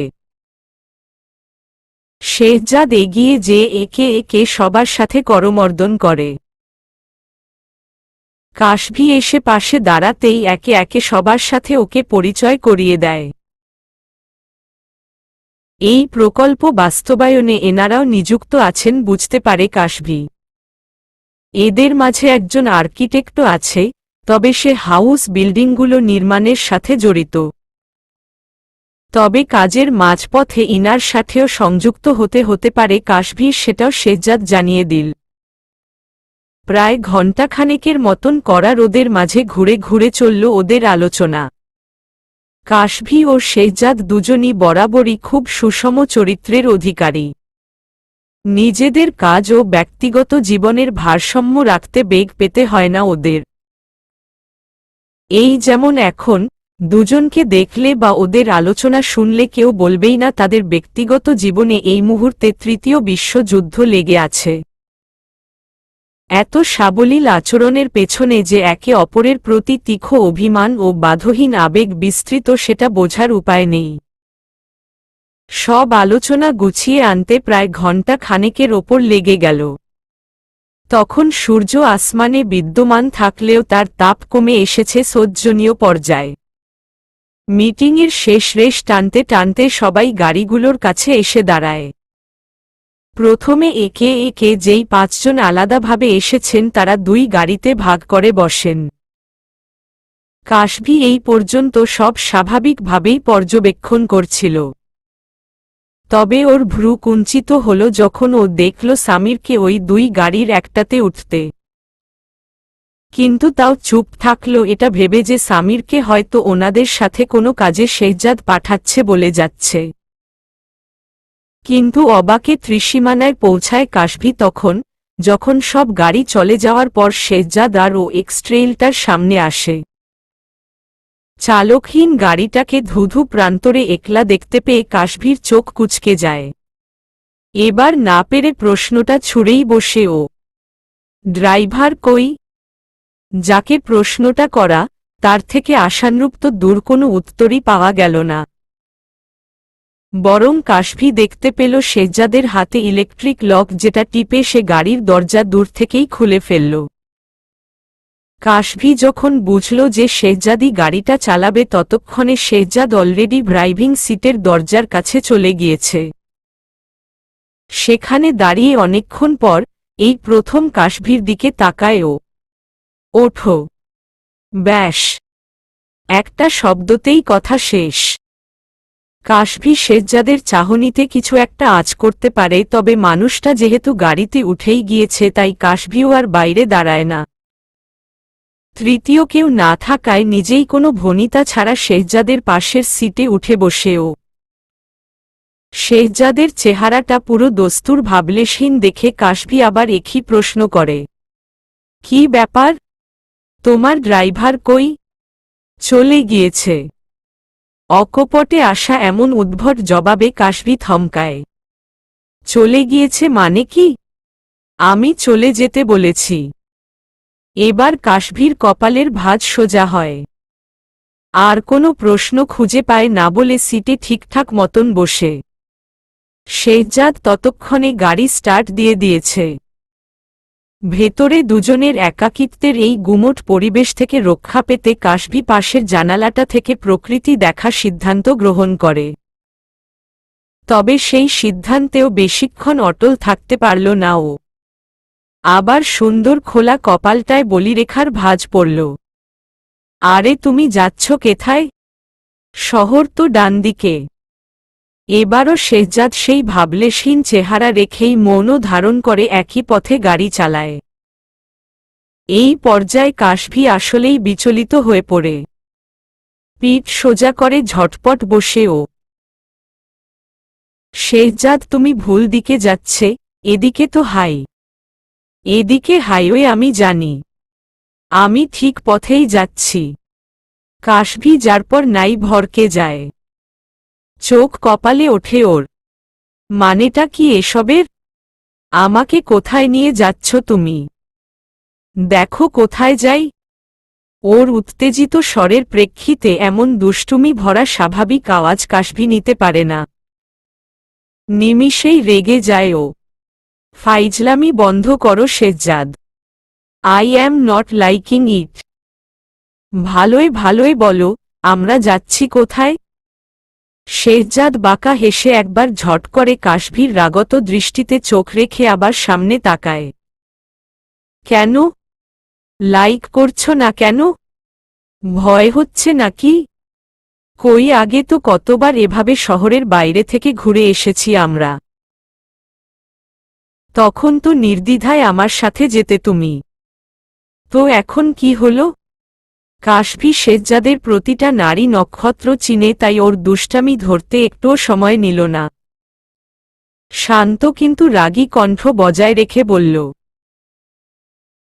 তোমার আমার সাথে এই মুহূর্তে ফাইজলামি করতে মন চাচ্ছে? হ্যাঁ। দেখো আমি কিন্তু সিরিয়াসলি জিজ্ঞেস করছি, যাচ্ছি কই আমরা? শেহজাদের ঠোঁটের হাসি বিস্তৃত হয়। গাজীপুর যাচ্ছি। কৌতূহলী কাশভির মন অবাক হয়। গাজীপুর? গাজীপুর কেন? কাজ আছে। কি কাজ? সব কথা এখানেই জেনে ফেলবা নাকি? কিছুটা সাসপেন্স রাখো। কাশভি এই মুহূর্তে অধৈর্য হয়। শেহজাদ প্লিজ বলো না কেন যাচ্ছি আমরা? অফিসের কোনো কাজে? তার থেকেও অনেক জরুরি কাজে যাচ্ছি আমরা। কি এমন কাজ? No more questions Kashvi. ঠিকঠাক ভাবে বসো। দৃঢ় ও জরুরি স্বরটা শুনে কাশভি ঈষৎ কেঁপে ওঠে। কেন কাঁপে এটা ও নিজেও জানে না। তবে এখন আর তারা প্রশ্ন করা যাবে না, বুঝে গেল। তাই বিরক্ত মুখ নিয়ে আবার হেলান দিল সিটে। বহু কষ্টে প্রকৃতি দেখায় মন দিল ও। হঠাৎ গাড়ির হ্যাচকা টানে ধরফরিয়ে ওঠে কাশভি। চোখজোড়া অতি কষ্টে খোলে। তবে খুলতেই একটানে দুই মণি বড় হতে দেখা যায়। আয় হায়! ও ঘুমিয়ে পড়েছিল নাকি? বাইরে আলো আধারিতে ছেয়ে যাওয়া অন্তরিক্ষ দেখে তো তাই মনে হচ্ছে। কাশভি হাত ঘড়িতে চোখ বোলায়, সন্ধ্যা 7টা ছুঁই ছুঁই। প্রায় 1.5 ঘন্টার মতন ঘুমিয়েছে ও। কাশভি হতবাক হয়। এত নিশ্চিন্তে এতক্ষণ ধরে ঘুমিয়ে রইল ও? কিভাবে? কি মিস ঘুমকুমারী? ঘুম শেষ হল। পাশ ফিরে শেহজাদের উজ্জ্বল মুখখানা দেখে কাশভির মস্তিষ্ক পূর্ণরূপে সজাগ হয়। আমরা কোথায়? শেহজাদ সামনে তাকিয়ে গভীর শ্বাস ফেলে। বের হও, তাহলেই বুঝতে পারবা। বলেই শেহজাদ দরজা খুলে বের হয়। কাশভিও আর গাড়িতে থাকে না, তবে মাথা গলিয়ে বের হয়েই একেবারে থমকে যায় ও। কোনো ধরনের আগাম বার্তা ছাড়াই কত বছর পুরনো সেই গভীর আবেগের অনুভূতিগুলো একসাথে জাপটে ধরে ওকে। দৃষ্টির দুয়ারে মনোরম সেই স্থানের ছবিটুকু ভেসে উঠে। সন্ধ্যার আধারে গাড়ির ভেতর থেকে প্রথমে জায়গাটা খেয়াল করেনি ও। এখন বুঝতে পারছে, শেহজাদদের বিশাল সয় সম্পত্তির একটি ছোট্ট নজির হল এই খামার বাড়িটা। শেহজাদের নামে কেনা এই জমিটাতে ওর ইচ্ছাতেই ওর বাবা এখানে খামার বাড়িটা বানিয়ে দিয়েছেন। 2 একর জুড়ে বিস্তৃত জমির মাঝখানে আছে একটা একতলা বাংলো বাড়ি। আধুনিক নকশায় গঠিত বাড়িটি সামনে থেকে দেখতেও যেমন রাজকীয়, আবার ভেতরটাও বেশ প্রশস্ত। শেহজাদ নিজের স্থাপত্যের জ্ঞান দিয়েই এটাকে নির্মাণ করেছিল। বাড়িটার সামনে আছে সুন্দর গোছানো একটা লন, যেটা ঘিরে আছে হরেক রকম ফুলের ও ফলের গাছ। শীতকালে এখানে ব্যাডমিন্টন কোর্ট বসানো হয়। আবার 12 মাসেই সন্ধ্যাবেলার নাস্তা উপভোগের জন্য একটা চারকোনা ছাউনিও নির্মিত আছে। বাংলোর পেছনে আছে 8 আকৃতির একটা সুইমিং পুল, তার সাথে আরও একটা মাঠ। সেগুলো পেরিয়ে দেখা যায় বিভিন্ন সবজির ক্ষেত। শেহজাদের সাথে সম্পর্কের সময় এই খামার বাড়িতে কাশভির অনেক আসা হয়েছে। সব বন্ধুদের নিয়ে প্রায়ই এখানে সময় কাটাতে পছন্দ করত শেহজাদ। কাশ্মীর এই বাড়িতে প্রায় 6টা মৌসুমি দেখা শেষ, এত আসতো এখানেও। লনে ছোটাছুটি, শীতকালে ব্যাডমিন্টন খেলা, গরমে সুইমিং পুলের নীলচে পানিতে হাবুডুবু খেয়ে অল্পস্বল্প সাঁতরে বেড়ানো, বিভিন্ন মৌসুমের তাজা তাজা সব ফলফলাদি ও শাকসবজি খাওয়া, এসবই কাশভির স্মৃতির খাতায় উজ্জ্বল করে লেখা আছে। একটুকুও কিছু ভোলেনি সে, ভোলা সম্ভব না। শেহজাদ চুপচাপ একটু দূরে দাঁড়িয়ে নিজের প্রেয়সীর মুখশ্রীতে খেলে যাওয়া বিভিন্ন ভাবের সঞ্চার হওয়ার সাক্ষী হচ্ছিল। এই জায়গাটা কাশভির কতটা প্রিয় সেটা ও জানে, তাই তো এখানে নিয়ে এসেছে ওকে। কিছু পুরনো স্মৃতি মনে করাতে, দুজনের মাঝের অতীতের কিছু আবেগঘন মুহূর্ত আবার জীবিত করতে এবং কিছু কঠিন প্রশ্নের জবাব জেনে বর্তমানের সত্য উদ্ঘাটন করতে। বাড়ির ভেতর প্রবেশ করতেই এক বয়োজ্যেষ্ঠ পুরুষ দ্রুত পায়ে এগিয়ে আসে। সাদা পাঞ্জাবি গায়ে বৃদ্ধ মানুষটাকে দেখে মুখশ্রী উজ্জ্বল হয় কাশভির। মতিন কাকা কেমন আছেন? মতিন এই খামারবাড়ির রক্ষণাবেক্ষণের দায়িত্বে আছেন বহু বছর ধরে। বেশ অমায়িক ও হাসিখুশি মনের মানুষ মতিন, শেহজাদের বন্ধুদের কাছেও বেশ জনপ্রিয়। আর কাশভিকে তো আলাদাভাবে উনি স্নেহ করতেন। আজ এত বছর পর শাহ পরিবারের হতে হতে না হওয়া ছোট বউটাকে দেখে তিনারও দুচোখ চকচক করে উঠল। শেহজাদ আর কাশভিকে আবার পাশাপাশি দেখতে পেয়ে প্রবল উৎসাহে কাছে আসলেন তিনি। আলহামদুলিল্লাহ মামুনি, আল্লাহ ভালো রাখছেন। আপনি কেমন আছেন? আমিও ভালো আছি কাকা। তা চাচি কেমন আছে? কই উনি? মতিন অমায়িক হাসি দিলেন। রান্না করছে ভেতরে। ছোট স্যার শুধু জানিয়েছিলেন উনি আসবেন কাউকে নিয়ে। সেই মানুষটা যে আপনি, আমাদের তা আগেই বোঝা উচিত ছিল। কাশভি ভ্রু কুঞ্চিত করে। মতিনের শেষ কথায় যে ও অবাক হয়েছে সেটা বুঝেই বৃদ্ধ ঠোঁট জোড়া প্রসার করলেন। ছোট স্যার পুরো রাতের মেনুটা নিজে সেট করে দিয়েছেন। কি কি রাঁধতে হবে সব পই পই করে আমাদের বুঝিয়ে দিয়েছেন। এখন বুঝতে পারলাম, আপনি আসবেন বলেই সব আপনার পছন্দের খাবার রান্না করিয়েছেন উনি। স্পষ্টত লজ্জায় ডুব দিল কাশভি। বয়সে এত বড় মানুষটার সামনে কিভাবেই না লজ্জায় পড়তে হলো ওর। মাথা হালকা নুইয়ে আর চোখে পাশে তাকালে দেখতে পেল শেহজাদের মুখটাও ইতস্ততায় ভরপুর। লজ্জা যে তিনিও পেয়েছেন সেটা বোঝা কঠিন কিছু না। মনে মনে এবার কাশভি শেহজাদকে একচোট বকে, আরও বুঝায় দাও মানুষকে, আরও ঢাক ঢোল পিটাও। নির্লজ্জ কোথাকার। ইতস্ততার মুহূর্তটা কাটিয়ে ওঠার জন্য শেহজাদ দ্রুত তাড়া দেয়, মতিন কাকা, আমি ফ্রেশ হয়ে আসছি। বলেই হনহন করে সেখান থেকে প্রস্থান করে ও। কাশভি ঠোঁট টিপে হাসে, তবে মতিন স্বাভাবিক থেকেই বলেন, মামনি আসো, তুমিও ফ্রেশ হয়ে নাও। স্যার তোমার জন্য আগে থেকেই রুম রেডি রাখতে বলেছিলেন, চলো আমি দেখিয়ে দেই। শেহজাদের ঠিক পাশের রুমটাই কাশভির জন্য বরাদ্দ করা হয়েছে। এই রুমটা কাশভির ভালো চেনা। এই বাসায় কখনো থাকেনি, তবে এই রুমটা অনেক সময় ব্যবহার করতে হতো। পুলে সবাই মিলে লাফছাপ দেওয়ার পর মেয়েরা বরাবরই সবেই রুমে আসত চেঞ্জ করতে, আর ছেলেরা যেত শেহজাদের কামরায়। আরও দুটো রুম আছে উল্টো পাশে, ওগুলো তেমন ব্যবহার হতো না। কাশভির রুমে ঢুকেই সেই মজার দিনগুলোর কথা মনে পড়ে। কিভাবে রুহি, পূর্ণা, শেহজাদের আরও এক বান্ধবী মীরা আর ও মিলে এই রুমে ফান করত, হাসত, খুনসুটিতে মেতে থাকত।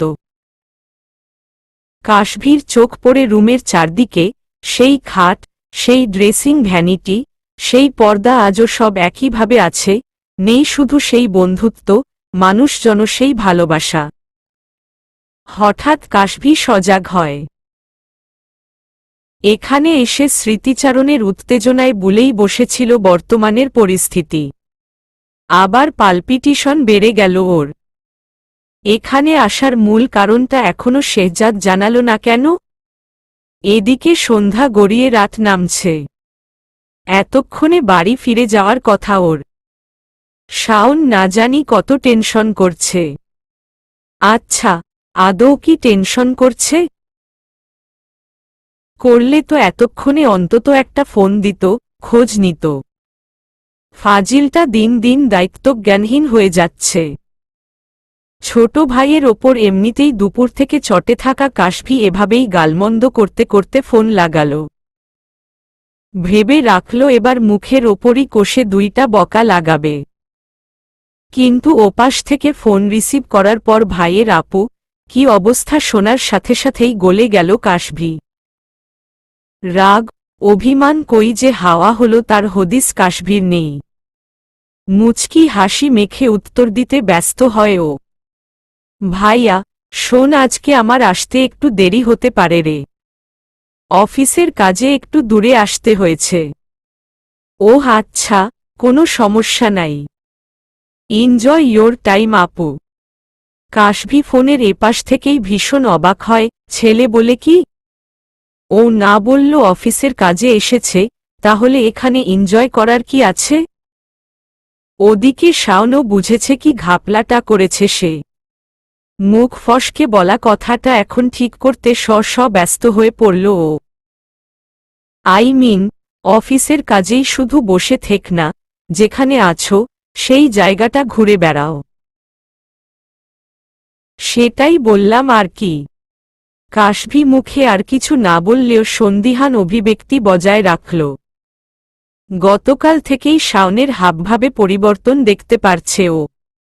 কিছু তো একটা। হ্যালো হ্যালো আপু। কাশভি ফোনে মনোযোগ দেয়। হমম, শোনো, আজ রাতে আমি হসপিটালেই আছি। নাইট ডিউটি আছে আমার। তুমি সাবধানে ফিরে এসো, বুঝছ?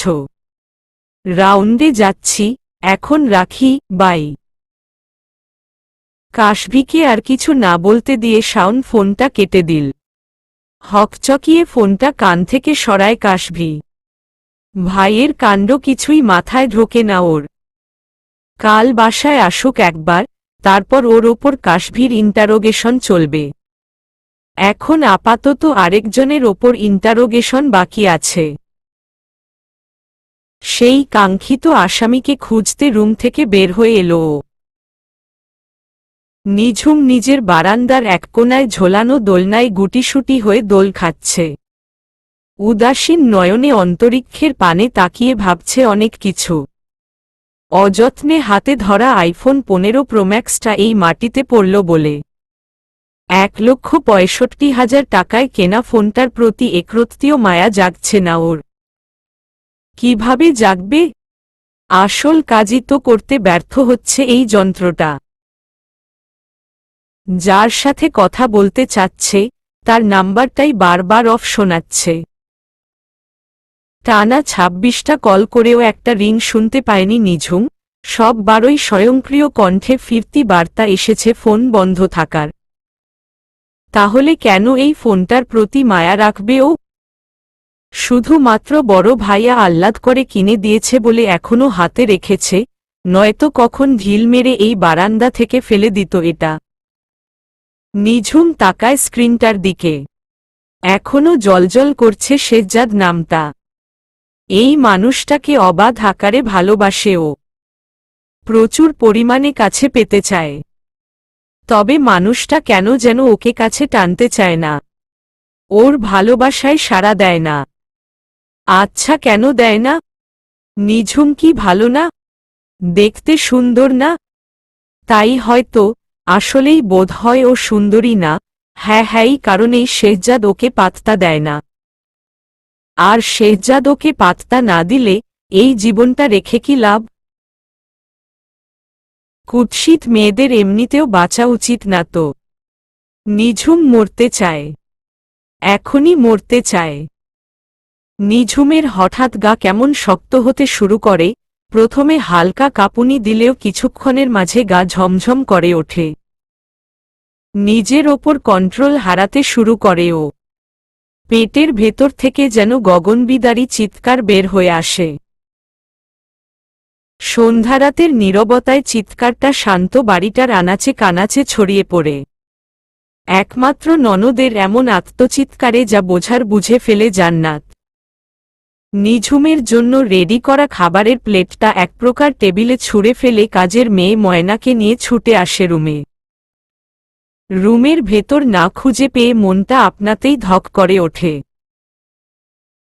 দৌড়ে বারান্দায় এসে দোলনার দিকে তাকিয়ে চোখ কপালে উঠে জান্নাতের। নিঝুমের প্রায় খিঁচুনি উঠে আসা দেহটাকে দৌড়ে জাপটে ধরে। অমনি ছোড়াছুড়ি শুরু করে নিঝুম, ধস্তাধস্তি বাধায় ভাবির সাথে। এতে জান্নাত ভীষণ ব্যথা পেলেও কিচ্ছু বলে না। সে তার ননদকে সামলাতেই ব্যস্ত। নিঝুম আপু শোন আপু, এরকম করে না। নিঝুম শান্ত হও। কিন্তু নিঝুম কিছু শুনতে পেল বলে মনে হল না। বরং বল প্রয়োগ করে নিজেকে ছাড়ানোর তৎপরতা আরও বাড়িয়ে দিল। কেমন একঘরে বারবার এক কথা আওড়াতে লাগল। আমি কুৎসিত। আমি মরে যাব। আমাকে ছাড়ো, আমি মরতে চাই। ছাড়ো আমাকে, ছাড়ো। জান্নাত বুঝতে পারছে কথা দিয়ে আর কোনো কাজ হবে না, এখন ওষুধ দেওয়া ছাড়া উপায় নেই। জলদি ময়নাকে ফ্রিজ থেকে ইনজেকশন আনতে বলল জান্নাত। আদেশ পেয়ে মেয়েটা এক পলকও অপেক্ষা করল না। এই পরিস্থিতির আগেও অনেকবার সাক্ষী হয়েছে ও, তাই জানে কি করতে হবে। 2 মিনিটের মাথায় ইনজেকশন নিয়ে হাজির হয়েছে সে। ততক্ষণে বাসার আরও 2 জন কাজের লোক দৌড়ে এসেছে। জান্নাত সহ 3 জন মিলে পাগলপ্রায় নিঝুমকে টেনে হিচড়ে রুমে নিয়ে আসে। ময়নার থেকে ইনজেকশনটা নিয়ে সাথে সাথেই নিঝুমের হাতে পুশ করে জান্নাত। আস্তে আস্তে নেতিয়ে পড়ে মেয়েটা। চোখ ভারী হয়ে যায়, হাত পা ক্রমশ নিজের তীব্র বেগ হারায়। ঘুমের ঘোরে ঢলে পড়ে শীর্ণ দেহ। এতক্ষণে ফোঁস করে নিঃশ্বাস ছাড়ে জান্নাত। সিরিঞ্জটা ডাস্টবিনে ফেলে ধূপ করে বসে পড়ে খাটে। উরুর ওপর দুহাতের কনুই ঠেকিয়ে মাথা ঝুঁকিয়ে মুখ ঢাকে। ময়না সহ বাকি স্টাফরা তখনই রুম থেকে বের হয়ে যায়।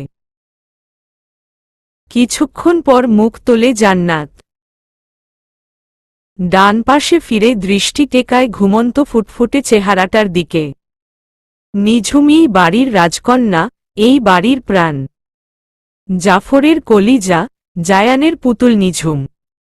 জান্নাতের এই বাড়িতে আগমনেরও একটিই কারণ নিঝুম। এই বাড়িতে জাফরের বউ হয়ে আসলেও জান্নাত এই পরিবারের সদস্য হয়ে আসতে পেরেছে একটি শর্ত মেনে, সারাদিন নিঝুমের খেয়াল রাখা ও সময় দেওয়াটাকে নিজের জীবনের সবচাইতে গুরুত্বপূর্ণ কাজ বলে মনে করতে হবে, তবেই জাফর ওকে নিজের পৃথিবীতে ঠাঁই দিবে। জান্নাতের নিম্নমধ্যবিত্ত পরিবার এক কথায় রাজি হয়ে গিয়েছিল এই উদ্ভট শর্তে। তবে বিয়ের আগে কিচ্ছুটি না জানলেও এখন আস্তে আস্তে জান্নাত সব জানতে পেরেছে। কেন তাকে এই পরিবারে আনা হয়েছে, কেন উদ্ভট সেই শর্ত জুড়ে দেওয়া হয়েছে, কেন নিঝুমের খেয়াল রাখতে বলা হয়েছে। কারণ একটাই, এই বাড়ির একমাত্র মেয়ে, এই রাজ্যের একমাত্র রাজকন্যা ভয়াবহ অসুস্থ।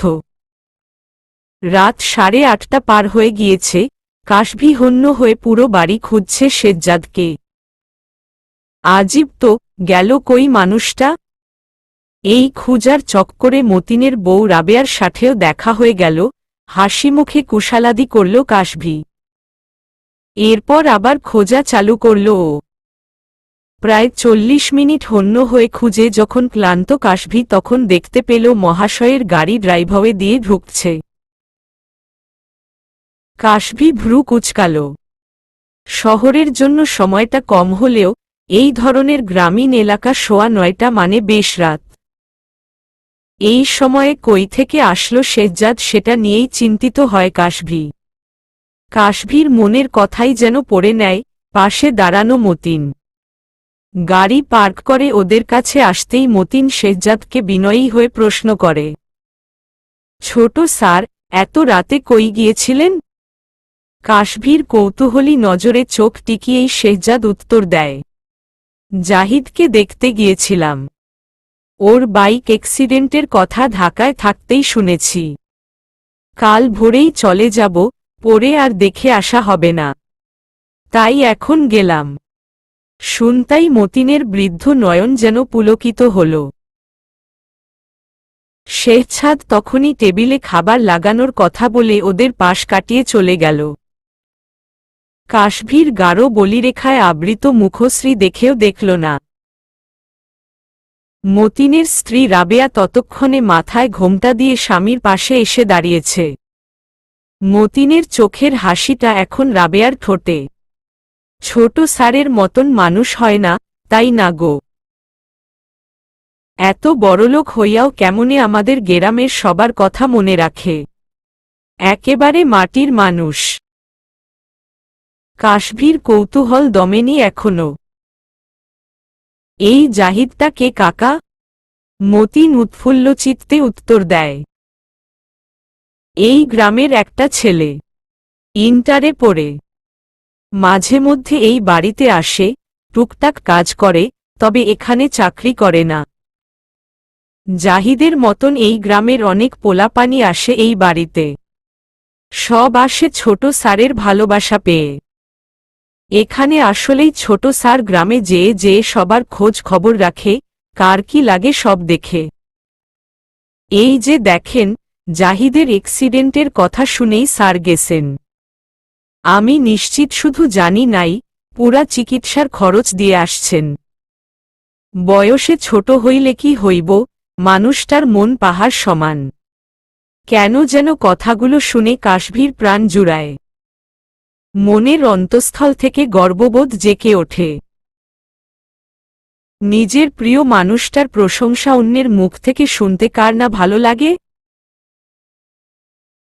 মতিন আর রাবেয়া ততক্ষণে ভেতরে চলে গিয়েছে টেবিল সেট করতে।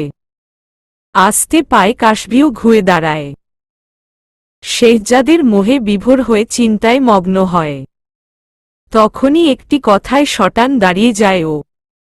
শেহজাদ তখন কি বলল, কাল ভোরে ফিরবে বলে আজই সে জাহিদকে দেখে এসেছে?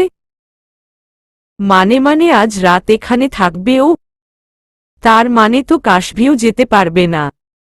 ইয়া আল্লাহ, কি চিন্তা করছে এই ছেলে? কাশভি হনহনিয়ে ভেতরে ঢুকল। শেহজাদের সাথে একটা বোঝাপড়া করতেই হবে। কিছুতেই এখানে থাকবে না ও। আর কেন থাকবে কোনো কারণ ছাড়া? শেহজাদ বললেই হলো।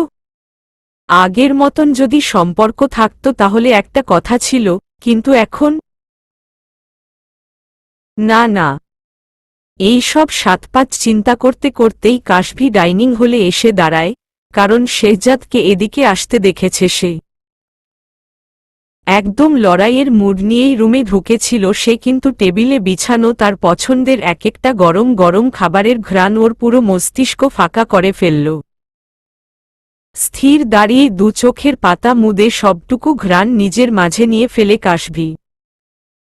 কিসের শেহজাদের সাথে ঝগড়া, কিসের তর্ক, সব নিমিষেই মস্তিষ্ক থেকে বের হয়ে যায়।